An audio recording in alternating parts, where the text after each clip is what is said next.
if we get serious and get to where at least the second period class got, we can chill out the last part of the period. Yeah. You gotta get there. It's grinding hard.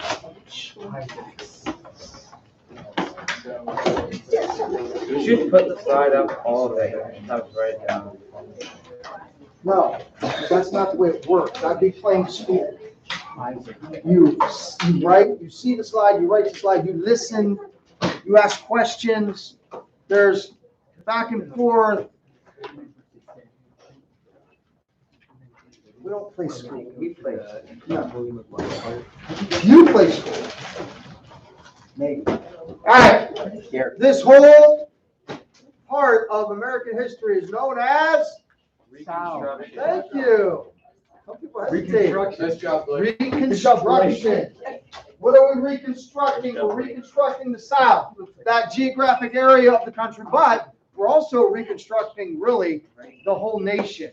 The nation had been moving along 7 years, right? Lincoln's speech at Gettysburg. So over 80 years, the nation was going along, kind of kicking the idea or the problem of slavery down the line, right? Missouri Compromise of 1850. This thing about slavery just wouldn't go away. At some point, one of the generations was going to have to deal with, what are we going to do about slavery? Right? They couldn't kick it down the road any longer, and that's how the Civil War happened. So what do we do in the aftermath? How do we fix the South? Yesterday we talked about a couple of plans, or actually 3 or 4 of them. First one was, what was Lincoln going to do? As far as we know, what we knew in 1864, going into 1865, before he was assassinated, that this was the basics of his plan. We're going to have a military governor in each state, and as long as just 10% of the people that voted in 1860 in that state would take an oath of allegiance to the United States, then, no, that wasn't first, but then we could start giving over the authority back to your local representatives. But until then, we can't do that, because what can possibly happen? You guys don't watch these movies, I'm sure, but when I was growing up, there was this string of horror movies, and it was always like this. You probably have seen something like it, right? You're watching a movie, and the protagonist, the person that ends up the good person in the movie, they kill the bad guy, right? And then they relax, and what always happens? He's back. Yeah, right? They think, and you're watching the movie, you're like, what are you doing? Because they kill the bad person, and they just sit there like, oh. And next thing you know, right? The person comes back. So they had to worry about. They had to be worried about that sentiment in the South and that anger that's still there, the resentment of the invasion of the North. If that festers or if that starts to grow again, now we're right back into Civil War. So they had to have some heavy-handed. And Lincoln's plan, I think we all agree, wasn't very heavy-handed, 10%. Compared to the Congress's idea, the Wade Davis bill that said, hey, we're going to have a military governor there until you make sure that all adult white males take an oath of allegiance. Did I say all? A majority of adult white males take that oath of allegiance, not just 10%, but at least 50%. And by the way, we're also your Confederate leaders. They don't get to vote. They don't get to hold office. They've lost that privilege by killing over 200,000 Union soldiers. And big deal here, because money makes the world go round. We're not going to pay your war debts. You got to figure it out. Mississippi, figure out a way to pay the war debts. Why should the taxpayers in New York or Pennsylvania pay for the war debts that were accrued in your effort to kill us? Doesn't make sense to them. Well, Lincoln obviously thought that was too harsh. And then we talked about Andrew Johnson and his ill temper that's going to come into play. Wait, this is where we ended, right? Right there? Yeah. Johnson's plan was similar to Lincoln's, except he was a little stricter on the pardons.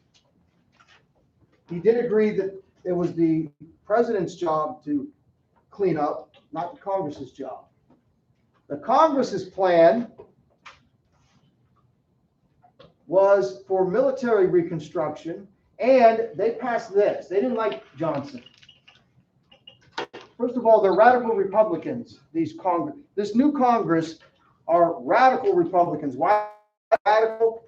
Because they're not wanting to just kind of mess around here. They want to radically change, not just slavery being over, but everything about the way the South treated, especially blacks. So they wanted to make sure that Secretary of War Edwin Stanton kept his job. They knew that Johnson wanted to get rid of him. So they passed an act of Congress, that's the law, that says, hey, you're not allowed to just fire cabinet members. And that's the law. Of course, what's the executive branch? Any executive branch, not just Andrew Johnson, would rightly do what? Take that to court. Say, whoa, no. We're not going to accept that law. We're going to get the court, we're going to petition the court to say, Congress doesn't have a right. Remember the checks and balances thing? Separation of powers, checks and balances? That would give Congress way too much power. I have the executive privilege of choosing him and her and her and him. If I want them to surround me and give them those jobs, I need confidence in the people around me to run an effective administration, right? Congress can't just take that away. And if he decides he's going to go against me, I got to keep depending on him to do the job I asked him to do. He's not even on my side. Obviously, that was going to be unconstitutional, right? But that was their attempt. Well, Edwin Stanton, when Johnson gets rid of him, he says, no, I'm not leaving. You got to go, Mr. No. And he barricades himself in his office. And Johnson throws a tantrum. And so then what happens is, even though Johnson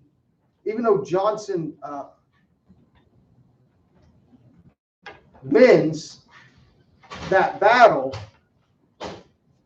his bad temper came out, and he lost support among the public because of the way he reacted to it. Does that make sense? And it led to him being one vote away from being thrown out of office. Again, the difference in impeachment and getting thrown out of office is impeachment means they brought charges against you. To actually get thrown out of office, they have to convict you of those charges. So the House brings the charges and the Senate has to convict. Why is it set up like that? Because it shouldn't be an easy thing, should it? It should not be an easy thing.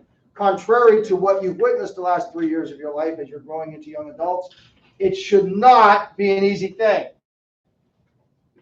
Right now, the party that, the Republican leader that was in power the previous 5 years was impeached twice.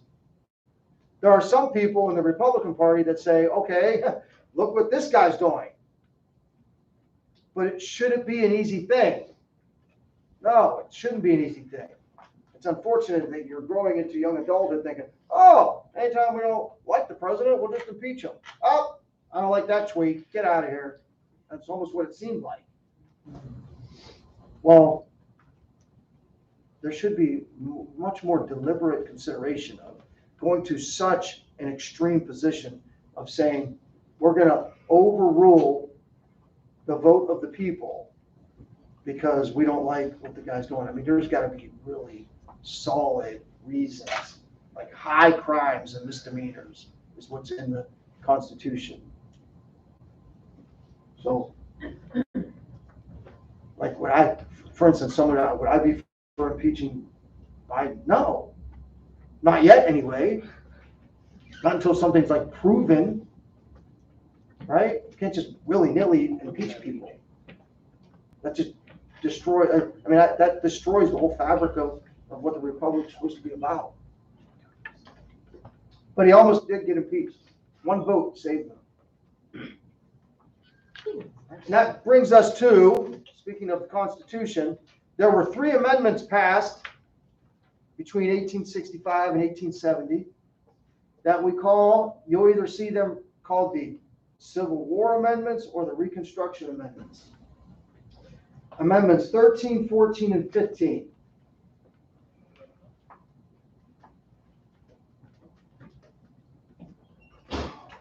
Well, that's the actual amendments written out in their full form, so I'll probably go back to that, but here it is. Here's the amendments in their shortened, abbreviated form. Before we list those, what was the point to these 13, 14, and 15th amendments? It was to make sure that constitutional protections were extended to these newly freed slaves, those almost 4 million blacks that were now to be considered United States citizens. Well, if the Constitution of Mississippi or the Constitution of Georgia had language in it that was contrary to the national U.S. Constitution, then those things got to be changed. Legally, first, the war's over, so the physical battle's over. Now, legally, we have to make sure that this stands up forever, or, God bless you, until some other idea comes along and they want to change the Constitution. The great thing about the founders is, among the many other great things about the founders, is they realized that, things could change. So in the Constitution, here's what happens. If sometimes you'll hear the argument, someone will say, oh, we can't live by the Constitution. That was written by people 200 years. Okay, they put in there, if there's something about it that you would like to see changed and you get enough support for it, there's a process, an amendment process, that you go through that process. And if, again, not to make changes lightly, like impeachment for non-serious causes, but if it's a really serious thing, and all of American society says, or not all, but most of American society says, you know what, that needs to change. Life's different in 2021 than it was in 1787, right? So here's the process. And again, it's not a light thing. You got to make sure that there's a strong majority of the people to agree to it. And that's how we get amendments. And once in its amendment, boom, it's just as if it was in the original Constitution. And here's the 13, 14, through 15. Slavery. Now, you might think slavery was abolished when Lincoln delivered his Emancipation Proclamation at the beginning of 1863. Well, that's not strong enough. That's the president saying, okay, I'm now declaring that the slaves in the South are free. Well, first of all, the southern states didn't care. They're not going to follow that. And second, putting it in the Constitution makes it permanent. Puts it in stone. So anywhere, any state in the United States, or can you name a place that's considered the United States, but it's not a United State? Can anyone name a place in the world that's considered the United States, but it's not a United State? That sounds like a riddle. Yeah, Puerto Rico, right? Puerto Rico is a territory of the United States, but it's not one of the states. Some people want to make it the 51st state. So slavery not allowed. 14th Amendment. And this 13th Amendment's pretty short. 15th Amendment's pretty short. Yeah, 14th Amendment's got 5 sections to it. So it's very long. But I boil it down to this. All persons born or naturalized in the United States are citizens. Now, why does that have to be stated? Why did they have to go through this 14th Amendment's got 5 sections to it. It's really long. Why did they feel they had to be so specific? And look at it says, all persons born and naturalized are citizens. No kidding? What was the point? What was the point? Why did they have to get it down in writing, Sid? The slaves. Because the blacks weren't considered citizens in the South. So we have to get this like in writing permanently. All persons born or naturalized. What's naturalized mean? Anybody know? That you go through a legal process to become a citizen of the United States. All persons born or naturalized in the U.S. are citizens, and then they even put the words in there to make sure it's clear. Like, if it's not clear enough that all persons are citizens, regardless of the color of their skin, we're going to make it abundantly clear, including former slaves. And they even went further than that to make it so that's the 15th Amendment, to make it so that it was even a past slave. Because what do people always do that disagree? They'll always try to find a loophole, right? So they had to make sure they covered all the bases. And they are granted equal protection under the laws. What's that mean?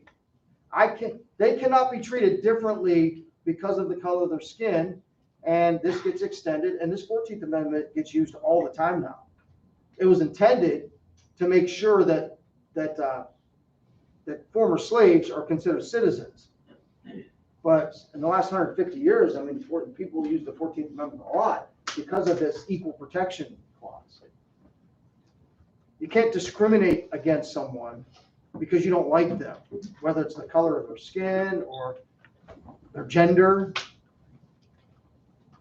The only thing is, would we have to make an amendment to delineate all of the 100? I don't want to limit it. I don't want to be offensive and only limit it to 100 some genders, but I don't know exactly how many they want us to recognize.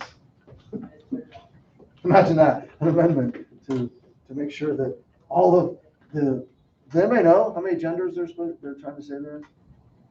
You guys even know what I'm talking about? Wouldn't it be great if you didn't even know what I was talking about? Mackenzie, did you know that there's a group of people that believe there's more than 2 genders? Okay.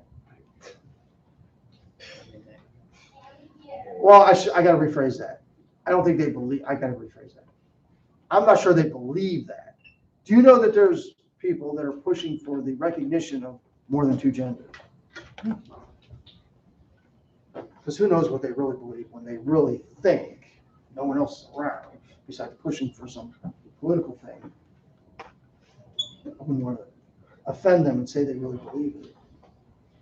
Anyway, the 15th Amendment, 1870, prohibited disenfranchising voters. What's that mean? Big fancy word for not allowing them to vote based on race, color, or previous condition of servitude. Because what might happen? Some southern state legislature might say, oh, okay, but they were born a slave, so that's what. No loopholes. Of course, they'll still try to use loopholes, right? You can't have every angle covered in any law. I mean, that's why we have so many lawyers and judges, right? You have these laws, the people that write the laws think, okay, that's pretty clear. And what are people going to do? They're going to try to find an angle to get around it. So if you want to grow up and be a lawyer, there's always going to be a job. Someone's always going to try to skirt the law. How many doctors and lawyers we got in here? No, okay. I didn't mean literally like right now you're doctors and lawyers. How many potential doctors and lawyers do we have in here? What? How many potential teachers do we have in here? How many potential engineers do we have in here? Engineers. Okay, when I say doctors, medical field.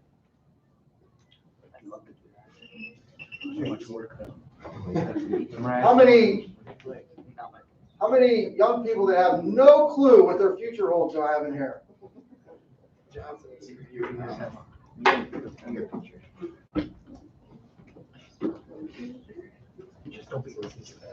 So when I say medical field, I'm including veterinarians.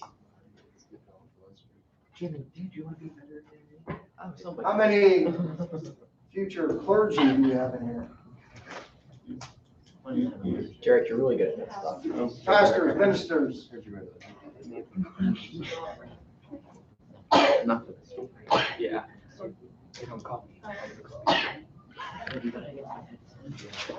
All right, as we know, the South is in shambles. And again, it's not just the landscape, but the economy. As you're writing that, I'll read something out of the book. In Charleston, South Carolina, by the way, Charleston, South Carolina was a very extremely prominent city to the South. In fact, we didn't get in much detail about the Civil War, but one of the first things the North did was put a barricade around the South. Naval blockade. And Charleston was one of the primary ports for the South, for the trade.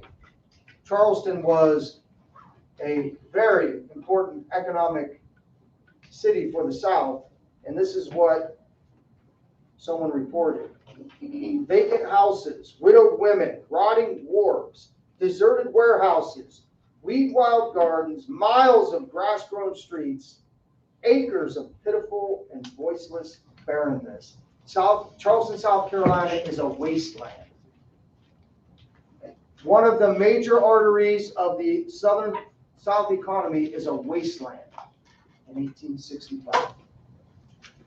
Things need to be repaired. So the radical Republicans, when I say radical Republicans, when you hear the word radical, you might think negatively. What's the radical Republicans' mission? It's to make sure, well, it's what we talked about the other day. You had some people that were part of the radical Republican mission, and that was to punish the South. You had other people's mission was simply to make sure that the South was built, rebuilt, and that the freed black slaves were going to be treated equally.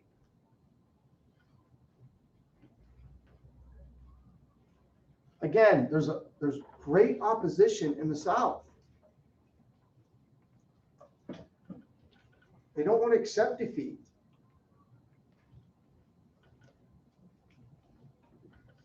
Now notice there's going to be military occupation of the South according to the Congress's plan, except Tennessee. Remember who was from Tennessee? Who was from Tennessee? Yeah.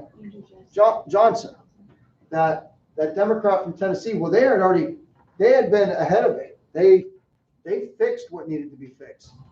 They ratified the 14th Amendment. Construction was almost already complete in Tennessee. Reconstruction. Here's the plan. We're going to have 5 military districts. Remember, there's 10 states because there was 11 that seceded, but now Tennessee is fixed. So there's 10 states that need to be reconstructed, and we're going to divide those up into 5 military districts. Each state has to write a new constitution, and among other things, primarily in that new constitution, there has to be universal male suffrage. Not universal white male suffrage, universal male suffrage. Which means regardless of the pigmentation of your skin. And you have to ratify that 14th Amendment. Remember what the 14th Amendment said, the due process. Recognizing all as citizens.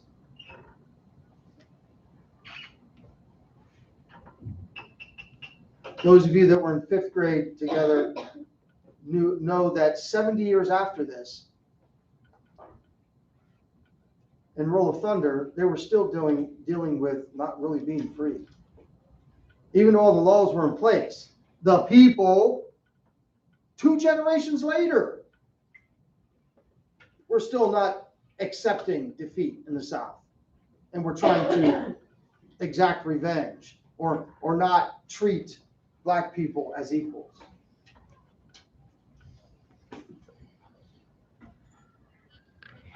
Also, Mississippi, if you don't do what you're supposed to do, first of all, we're going to keep our military presence here.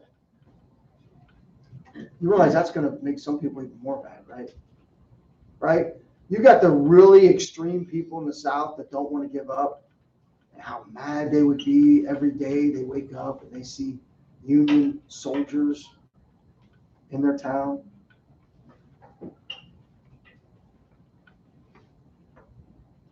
You can elect people to Congress, but guess what? Until you get things in order, we're not even going to let them sit in Congress.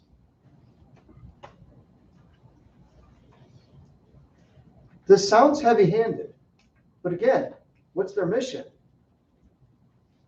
Is their mission righteous or not? Anybody want to speak up? This sounds pretty harsh, or is it?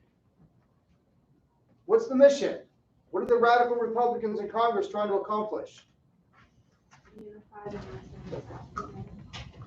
Okay, but not just unify the North and South. Well, to make the United States again. More than that, there's a moral component here.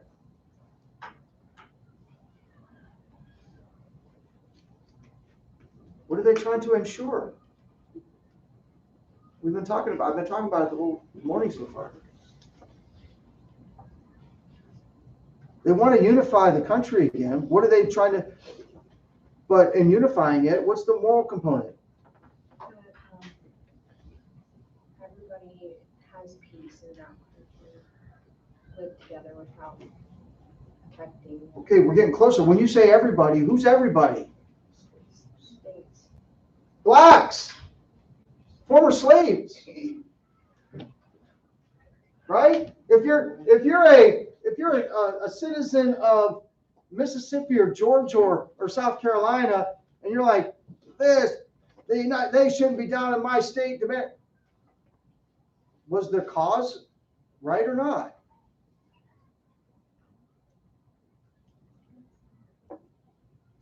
Or was the South right?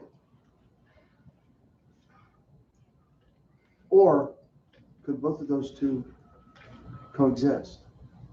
The South could be right, and the cause of the radical Republicans could also be right.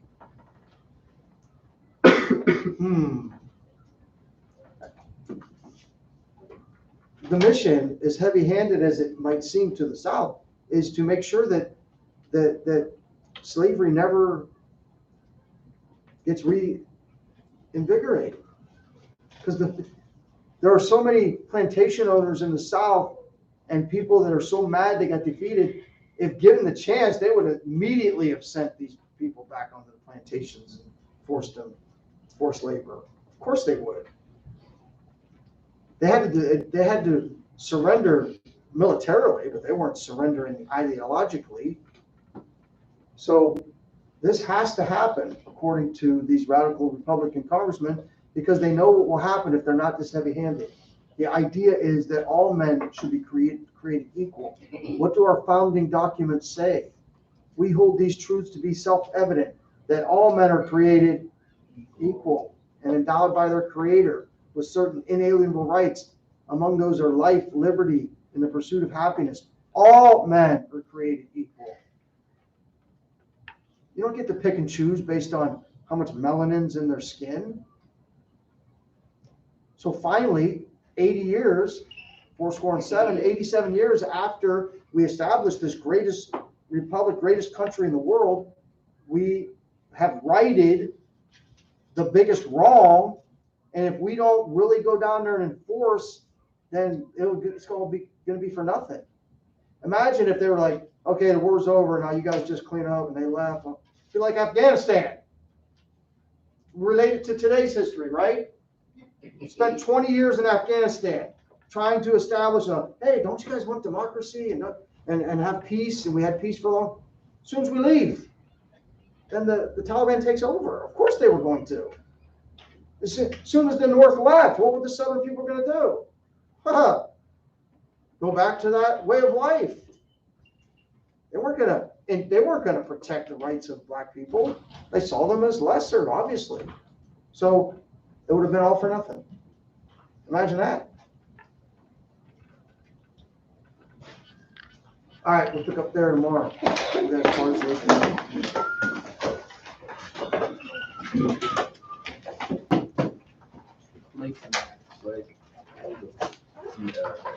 You better show up to the phone.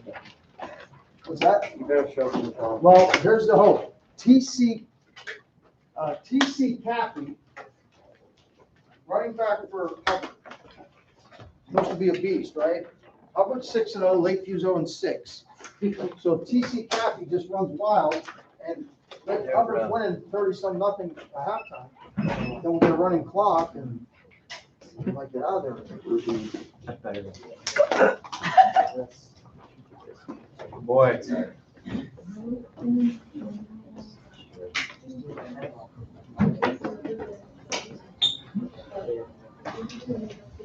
That's just something.